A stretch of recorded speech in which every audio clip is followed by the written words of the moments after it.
సమరం న్యూస్ ఛానల్కు స్వాగతం.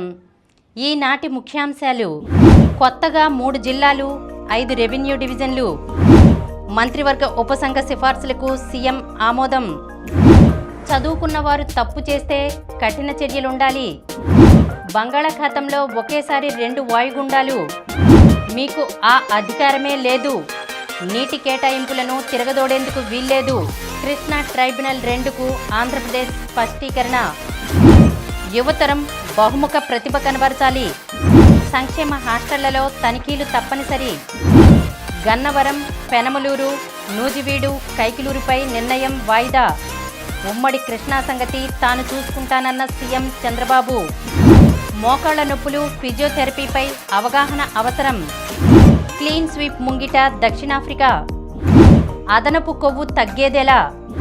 ఈరోజు వార్తలను చూద్దాం. కొత్తగా 3 జిల్లాలు, 5 రెవెన్యూ డివిజన్లు. రాష్ట్రంలో కొత్తగా 3 జిల్లాలు, 5 రెవెన్యూ డివిజన్లు ఏర్పాటు కాబోతున్నాయి. దీంతో రాష్ట్రంలో జిల్లాలు 26 నుంచి 29కి, రెవెన్యూ డివిజన్లు 77 నుంచి 82కి పెరగనున్నాయి. మార్కాపురం, మదనపల్లె కేంద్రాలుగా కొత్త జిల్లాలతో పాటు రంపచోడవరం కేంద్రంగా ఏర్పాటయ్యే జిల్లాకు పోలవరం పేరు నిర్ణయించారు. పశ్చిమ గోదావరి జిల్లాలోనే పెనుగొండ మండలం ఇకపై వాసవి పెనుగొండగా మారనుంది.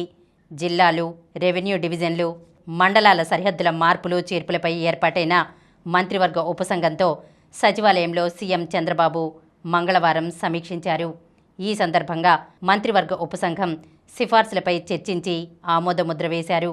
28న మంత్రివర్గంలో ఆమోదించాక నోటిఫికేషన్ విడుదలయ్యే అవకాశం ఉంది. ప్రజల నుంచి అభ్యంతరాల స్వీకరణకు నెల రోజుల సమయం ఇస్తారు. డిసెంబర్ ఆఖరులోగా తుది గెజెట్ విడుదల చేస్తారు. 4 నియోజకవర్గాలతో మార్కాపురం జిల్లా ఏర్పాటు కల ఎట్టకేలకు నెరవేరనుంది. మార్కాపురం, ఎర్రగొండపాలెం, కనిగిరి, గిద్దలూరు నియోజకవర్గాలతో ఈ జిల్లా ఏర్పాటు కానుంది. అద్దంకి, కందుకూరు నియోజకవర్గాల్ని తిరిగి ప్రకాశం జిల్లాలో కలుపుతున్నారు. చదువుకున్నవారు తప్పు చేస్తే కఠిన చర్యలుండాలి, చట్టాన్ని పునఃపరిశీలించాలి. చదువుకున్న వ్యక్తి ఏ చిన్న తప్పు చేసినా అలాంటి వారి పట్ల చదువులేని వారికంటే కఠినంగా ఉండాలి. చట్టం అంటే ఏంటో ఇతరులకు చెప్పే స్థితిలో ఉండి తప్పు చేసిన వారిని ప్రత్యేక కోణంలో చూడాలి. కానీ ఇక్కడ దానికి వ్యతిరేక దిశలో వ్యవహరిస్తున్నామని సుప్రీంకోర్టు న్యాయమూర్తి జస్టిస్ ఎంఎం సుందరేష్ వ్యాఖ్యానించారు. ఆంధ్రప్రదేశ్ ఏసీబీని హైదరాబాద్ నుంచి విజయవాడకు తరలించిన నేపథ్యంలో 2016-19 మధ్యకాలంలో హైదరాబాద్ కేంద్రంగా ఉన్న ఏసీబీ నమోదు చేసిన కేసులను విచారించే అర్హత ఆ సంస్థకు లేదంటూ సుమారు 14 మందిపై నమోదైన అక్రమాస్తుల కేసులను కొట్టేస్తూ ఏపీ హైకోర్టు ఆగస్టు 1న తీర్పిచ్చింది. దీన్ని సవాల్ చేస్తూ ఏపీ ప్రభుత్వం ఎస్ఎల్పీ వేసింది. మంగళవారం జస్టిస్ సతీష్ చంద్ర శర్మతో కలిసి దీనిపై విచారించిన సందర్భంగా జస్టిస్ సుందరేష్ ఈ వ్యాఖ్యలు చేశారు. బంగాళాఖాతంలో ఒకేసారి 2 వాయుగుండాలు. బంగాళాఖాతంలో ఒక వాయుగుండం కొనసాగుతుండగానే మరొకటి ఏర్పడేందుకు పరిస్థితులు అనుకూలంగా మారుతున్నాయి. మలక్కా జలసంధి సమీపంలోని తీవ్ర అల్పపీడనం మంగళవారం ఉదయం వాయుగుండంగా బలపడింది. ఇది మరింత బలపడి రాబోయే 24 గంటల్లో పశ్చిమ దిశగా, ఆ తర్వాత 24 గంటల్లో పశ్చిమ వాయువ్య దిశగా కదిలే అవకాశం ఉందని భారత వాతావరణ విభాగం పేర్కొంది. ఇది తుఫానుగా బలపడేందుకు పరిస్థితులు అనుకూలంగా ఉన్నాయని వాతావరణ నిపుణులు చెబుతున్నారు. 2 రోజుల్లో దీని గమనం, తీవ్రతపై స్పష్టత వస్తుందని భావిస్తున్నారు. ఇది శనివారం లేదా ఆదివారం నాటికి తమిళనాడు, ఏపీ తీరాల వైపు వెళ్తుందని కొన్ని మోడళ్లు, సముద్రంలోనే బలహీనపడుతుందని మరికొన్ని మోడళ్లు సూచిస్తున్నాయి. నైరుతి బంగాళాఖాతంలో శ్రీలంక భూమధ్యరేఖకు సమీపంలో మరో అల్పపీడనం ఏర్పడింది. ఇది ఉత్తర వాయువ్య దిశగా కదులుతూ ఈ రోజుకి తీవ్ర అల్పపీడనంగా, తర్వాత 24 గంటల్లో వాయుగుండంగా బలపడుతుందని అంచనా. ఇది మరింత బలపడి ఉత్తర తమిళనాడు వైపు కదులుతుందని, దీని ప్రభావం ఏపీ, తమిళనాడులపై ఉంటుందని పలు వాతావరణ నమూనాలు సూచిస్తున్నాయి. మీకు ఆ అధికారమే లేదు, నీటి కేటాయింపులను తిరగదోడేందుకు వీల్లేదు, కృష్ణా ట్రైబ్యునల్ 2కు ఆంధ్రప్రదేశ్ స్పష్టీకరణ. కృష్ణా జలాలపై ఆధారాలు లేకుండా తెలంగాణ చేస్తున్న వాదనలకు విలువలేదని ఆంధ్రప్రదేశ్ స్పష్టం చేసింది. ప్రాజెక్టులకు నీటి కేటాయింపులను మార్చే అధికారం కృష్ణా జల వివాదాల ట్రైబ్యునల్ 2కు లేదని తేల్చి చెప్పింది. తెలంగాణ ప్రాజెక్టులకు అదనంగా ఎందుకు నీటిని కేటాయించాలో ఆ రాష్ట్రం చెప్పడం లేదని, అదేవిధంగా ఏ ప్రతిపాదన మేరకు, ఏ తీర్పుల మేరకు ఆంధ్రప్రదేశ్ నీటి వాటాలో కోత పెట్టాలో స్పష్టం చేయలేకపోతుందని తెలిపింది. ఇలాంటి వాదనలకు విలువ ఉంటుందా అని ప్రశ్నిస్తూ జస్టిస్ బ్రిజేష్ కుమార్ సారథ్యంలోనే కృష్ణా ట్రైబ్యునల్ 2 ముందు బలమైన వాదనలు వినిపించింది. రాష్ట్ర విభజన నేపథ్యంలో కృష్ణా జలాల కేటాయింపులను పునఃసమీక్షించాలన్న తెలంగాణ అభ్యర్థనతో 2023లో కేంద్రం ఇచ్చిన గెజిట్ మేరకు ట్రైబ్యునల్ విచారణ చేపట్టిన సంగతి తెలిసిందే. తెలంగాణ తరపున సీనియర్ న్యాయవాది సిఎస్ వైద్యనాథన్ వాదనలు ఇప్పటికే ముగిగా ఏపీ తరపున సీనియర్ న్యాయవాది జయదీప్ గుప్తా మంగళవారం వాదనలు వినిపించారు. ఒక్క ప్రాజెక్టుకు నీటి కేటాయింపులను మార్చేందుకు వీల్లేదన్నారు. కేటాయింపులపై తొలి నుంచి వాదనలు వింటామంటే కుదరదు. ఈ కేటాయింపుల జోలికి వెళ్లేందుకు ట్రైబ్యునల్కు అధికారమే లేదు. విభజన చట్టంలోనే సెక్షన్ 89 సబ్పేరా 4.1 ప్రకారం కృష్ణా జలాల కేటాయింపులను తిరగదోడేందుకు మార్చడానికి వీల్లేదు అని తేల్చి చెప్పారు. యువతరం బహుముఖ ప్రతిభ కనబరచాలి. విద్యార్థులు తాము ఎంపిక చేసుకున్న కోర్సుల్లో ప్రావీణ్యం సాధిస్తే సరిపోదని, ప్రపంచ అవసరాలకు అనుగుణంగా బహుముఖ ప్రతిభ కనబరచాలని ప్రముఖ ఆర్థికవేత్త, ఆర్బీఐ మాజీ గవర్నర్ డాక్టర్ దువ్వూరి సుబ్బారావు పిలుపునిచ్చారు.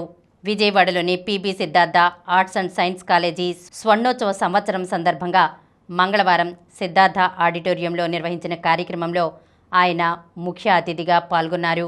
ఈ సందర్భంగా సుబ్బారావు మాట్లాడుతూ వివిధ శాస్త్రాల్లో పరిజ్ఞానాన్ని పెంపొందించుకోవడం నేటి పోటీ ప్రపంచంలో అవసరమని సూచించారు. యువతరం బలహీనతలను అధిగమించాలని, ఉన్నత వ్యక్తిత్వం కలిగి ఉండాలని, ఏ పని చేసినా చివరి వరకు ఆసక్తి కనబరచడంతో పాటు ఆనందాన్ని ఇచ్చేలా ఉండడమే జీవితమన్నారు. ఆర్బీఐ గవర్నర్గా 5 ఏళ్ల తన పదవీకాలంలో ఎన్నో సవాళ్లను ఎదుర్కొన్నానన్నారు. సంక్షేమ హాస్టళ్లలో తనిఖీలు తప్పనిసరి. ఎస్సీ, ఎస్టీ, బీసీ హాస్టళ్లలో తనిఖీలను మంత్రులు, ఆయా శాఖల ఉన్నతాధికారులు, క్షేత్రస్థాయి సిబ్బంది తమ విధి నిర్వహణలో భాగంగా చేసుకోవాలని ముఖ్యమంత్రి చంద్రబాబు స్పష్టం చేశారు. సంక్షేమ హాస్టళ్లు, రెసిడెన్షియల్ పాఠశాలల్లో నీటి సరఫరా, పారిశుధ్యం, ఇతర సదుపాయాలపై మంగళవారం సచివాలయంలో సమీక్షించారు. ఈ సందర్భంగా సీఎం మాట్లాడుతూ హాస్టళ్లు, రెసిడెన్షియల్ స్కూళ్లలో పారిశుధ్యాన్ని 100% నిర్వహించాలన్నారు. చిన్న పొరపాటు జరిగినా సహించేది లేదని స్పష్టం చేశారు. ఇటీవల కాలంలో హాస్టళ్లలో జరిగిన తప్పిదాలు మళ్లీ పునరావృతం కాకూడదని ఆదేశించారు. ఒకవేళ మళ్లీ జరిగితే ఏం జరిగిందనేది తెలుసుకోవడం ఉండదని, నేరుగా బాధ్యులపై చర్యలు తీసుకుంటామని పేర్కొన్నారు. గన్నవరం, పెనమలూరు, నూజివీడు, కైకలూరులపై నిర్ణయం వాయిదా. ఉమ్మడి కృష్ణా సంగతి తాను చూసుకుంటానన్న సీఎం చంద్రబాబు. గత వైసీపీ ప్రభుత్వంలో అసంపూర్తిగా జిల్లాల విభజన జరిగింది. దీనిపై అప్పట్లోనే ప్రజలు తీవ్ర ఆగ్రహం వ్యక్తం చేశారు. ఈ నేపథ్యంలో నాటి ప్రభుత్వం తప్పులను సరిదిద్ది ప్రజల అభీష్టం మేరకు చేర్పులు, మార్పులు చేసేందుకు కూటమి ప్రభుత్వం కేబినెట్ సబ్ కమిటీని ఏర్పాటు చేసింది. ఆయా నియోజకవర్గాలలోని ప్రజలు, నాయకులు, ప్రజాప్రతినిధులు పెద్ద సంఖ్యలో మంత్రుల కమిటీకి తమ అభిప్రాయాలతో కూడిన అభ్యర్థనను అందజేశారు. ప్రజాభీష్టం ఒకలా ఉంటే ప్రజాప్రతినిధుల అభిప్రాయాలు మరోలా ఉండడం ముఖ్యమంత్రికి ఆగ్రహం తెప్పించింది. ఇలాంటి పరిస్థితుల్లో గందరగోళానికి తావివ్వకూడదని సీఎం చంద్రబాబు భావిస్తున్నట్లు సమాచారం. అందుకే కేబినెట్ సబ్ కమిటీ మంత్రులతో ఉమ్మడి కృష్ణా జిల్లా వ్యవహారం తాను చూసుకుంటానని గట్టిగా చెప్పినట్లు తెలిసింది. దీంతో గన్నవరం, పెనమలూరు, నూజివీడు నియోజకవర్గాలను ఎటు కలపాలన్న అంశాన్ని భవిష్యత్తులో ముఖ్యమంత్రి నిర్ణయించనున్నారు. ప్రస్తుతానికైతే నియోజకవర్గాల మార్పులు, చేర్పుల అంశాన్ని తాత్కాలికంగా పక్కన పెట్టేశారు. మోకాళ్ల నొప్పులు, ఫిజియోథెరపీపై అవగాహన అవసరం. జీవనశైలి మార్పుతో మోకాళ్ల కీళ్ల నొప్పుల సమస్య కూడా ఎక్కువైంది. ఈ ఆధునిక యుగంలో స్థూలకాయం మోకాళ్ల నొప్పులకి ప్రధాన కారణమైంది. అధిక సమయం నుంచుని ఉండటం, మేడమెట్లు ఎక్కువసార్లు ఎక్కి దిగడం కూడా మోకాళ్ల నొప్పులకు కారణమవుతున్నాయి. కీళ్లు అరిగిపోవడం, కీళ్ల కండరాలు, లిగమెంట్లు బలహీనం అవడంతో మోకాళ్ల కీళ్ల నొప్పుల సమస్య తలెత్తుతోంది అని ప్రముఖ ఫిజియోథెరపిస్ట్ డాక్టర్ ఓలాస్ గోరా పేర్కొన్నారు. వాసవ్య నర్సింగ్ హోంలో డాక్టర్ సమరం అధ్యక్షతన మంగళవారం జరిగిన ఆరోగ్య సదస్సులో ఆయన ముఖ్య అతిథిగా పాల్గొని మోకాళ్ల నొప్పులు, ఫిజియోథెరపీ అంశంపై సవివరంగా ప్రసంగించారు. ఆయన ఇంకా మాట్లాడుతూ మోకాళ్ల కీళ్ల నొప్పులు ప్రాథమిక దశలోనే గుర్తించి చికిత్స పొందితే చక్కని ఫలితాలు ఉంటాయన్నారు. కీళ్ల కండరాలు, లిగమెంట్లు బలోపేతం చేయడానికి కీళ్ల ఎక్సర్సైజులు అవసరమన్నారు. కీళ్లు మరింత డ్యామేజీ అయితే సర్జరీ తప్పదన్నారు. సర్జరీ అవసరమైన వాళ్ళకి కొన్ని రోజులు, వారాల ముందు నుంచి ఫిజియోథెరపీ చేసినట్లయితే సర్జరీ నుండి కోలుకోవడం తేలికవుతుందన్నారు. సర్జరీ తర్వాత కూడా ఫిజియోథెరపీ చేసినట్లయితే మంచి ఫలితాలు ఉంటాయన్నారు. మోకాళ్ల కీలు నొప్పి విషయంలో లేజర్ చికిత్స, TR therapy, SIS therapy, RPSW therapy వంటి అత్యాధునిక చికిత్సలు మంచి ఫలితాలను ఇస్తాయన్నారు. కీళ్ల నొప్పులు ఉన్నవాళ్లందరికీ ఒకే రకమైన చికిత్స ఉండదని, ఒక్కొక్కరికి ఒక్కో రకమైన చికిత్స అవసరమవుతుందన్నారు. ఫిజియోథెరపిస్ట్ పర్యవేక్షణలో చికిత్స పొందాలని అన్నారు. సదస్సులో పాల్గొన్న పలువురి ప్రశ్నలకు ఆయన సందేహ నివృత్తి చేశారు. క్లీన్ స్వీప్ ముంగిట దక్షిణాఫ్రికా. నిరుడు ఇదే నవంబర్లో సొంతగడ్డపై న్యూజిలాండ్ చేతిలో వైట్ వాష్కు గురైంది భారత్. ఇప్పుడు టీమిండియాకు మళ్లీ అదే పరాభవం తప్పేలా లేదు. ఇప్పటికే కోల్కతాలో జరిగిన తొలి టెస్టులో కంగుతిన్న టీమిండియా గువాహటిలో రెండో టెస్టులోనూ ఓటమి బాటలో సాగుతోంది. తొలి ఇన్నింగ్స్లో భారత్పై 288 పరుగుల భారీ ఆధిక్యం సాధించిన దక్షిణాఫ్రికా రెండో ఇన్నింగ్స్లోనూ చెలరేగింది. 5 వికెట్లకు 260 పరుగుల వద్ద ఇన్నింగ్స్ను డిక్లేర్ చేసింది. ట్రిస్టన్ స్టబ్స్ 180 బంతుల్లో 94 కీలక ఇన్నింగ్స్ ఆడాడు. Tony de Zorzi, Ryan Rickelton, Wiaan Mulder కూడా రాణించారు.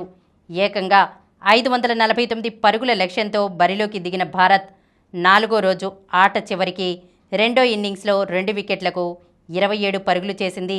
ఓపెనర్లు యశస్వి జైస్వాల్, కేఎల్ రాహుల్ అవుట్ అయ్యారు. సాయి సుదర్శన్కు తోడుగా కుల్దీప్ క్రీజులో ఉన్నాడు. అదనపు కొవ్వు తగ్గేదెలా? మహిళలు సాధారణంగా పొత్తి కడుపు, చేతులు, తుంటి భాగాల్లో చేరే అదనపు కొవ్వుతో ఇబ్బంది పడుతూ ఉంటారు. హార్మోన్ల అసమతౌల్యం, పరిమితికి మించి బరువు పెరగడమే దీనికి ప్రధాన కారణాలని నిపుణులు చెబుతున్నారు. ఆహార నియమాలు పాటిస్తూ, వర్కౌట్స్ చేస్తూ చిన్న చిట్కాలతో అదనపు కొవ్వును తొలగించుకోవచ్చు. రాత్రిపూట సరిగా నిద్రపోకపోవడం వల్ల పొత్తి కడుపు భాగంలో కొవ్వు పేరుకుంటుంది. రోజుకు కనీసం 8 గంటల పాటు హాయిగా పడుకుంటే ఒత్తిడి తగ్గి సమస్య తీరుతుంది. స్వీట్లు, కూల్ డ్రింక్స్ ఎక్కువగా తీసుకోకూడదు. తాజా పండ్లు, పెరుగు, డ్రై ఫ్రూట్స్ను ఆహారంలో చేర్చుకోవాలి. దీంతోపాటు రోజు 10,000 అడుగులు వేస్తూ ఉంటే మంచి ఫలితం కనిపిస్తుంది. నూనె పదార్థాలు, జంక్ ఫుడ్ అధికంగా తీసుకోవడం వల్ల భుజాలు, చేతుల్లో విపరీతంగా కొవ్వు చేరుతుంది. కేకులు, పేస్ట్రీలు, ప్రాసెస్ చేసిన పదార్థాలను తినడం పూర్తిగా మానేస్తే చేతుల్లోని కొవ్వు కరిగిపోతుంది. ప్రోటీన్, ఫైబర్ అధికంగా ఉండే ఆహార పదార్థాలను తీసుకోవాలి.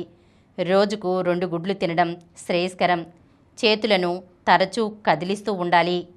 Arm circles, shadow boxing, wall push-ups, bison curls లాంటి తేలికైన వర్కౌట్స్ చేస్తూ ఉంటే అదనపు కొవ్వు కరిగి చేతులు సన్నగా, అందంగా మారతాయి. ఇప్పుడు కొన్ని సంక్షిప్త వార్తలను చూద్దాం. ఏపీ ఎంఎస్ఎంఈలకు జర్మనీ సహకారం. రాష్ట్రంలో పారిశ్రామిక అభివృద్ధికి తమ ప్రభుత్వం కట్టుబడి ఉందని, చిన్న పరిశ్రమలకు అన్ని ప్రోత్సాహకాలు అందించేందుకు చర్యలు చేపడుతోందని రాష్ట్ర ఎంఎస్ఎంఈ మంత్రి కొండపల్లి శ్రీనివాస్ పేర్కొన్నారు.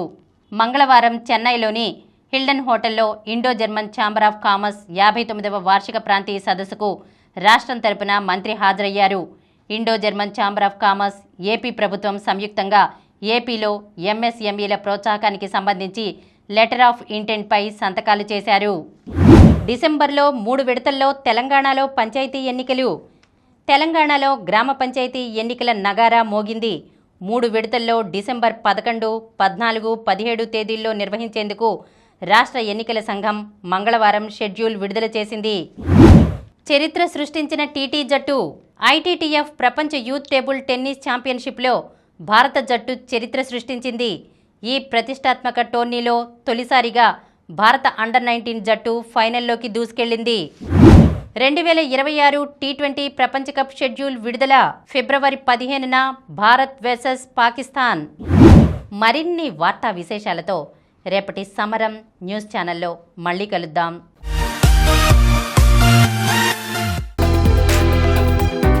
ప్రతిరోజు వార్తా విశేషాల కోసం అనతి కాలంలోనే 20 కోట్లకు పైగా వ్యూస్ సాధించిన సమరం ఛానల్ సమర్పించు సమరం న్యూస్ ఛానల్కు సబ్స్క్రైబ్ చేయండి, లైక్ చేయండి, మీ ఫ్రెండ్స్కి షేర్ చేయండి. అలాగే ప్రక్కనున్న గంట సింబల్ని ప్రెస్ చేయడం మర్చిపోకండి.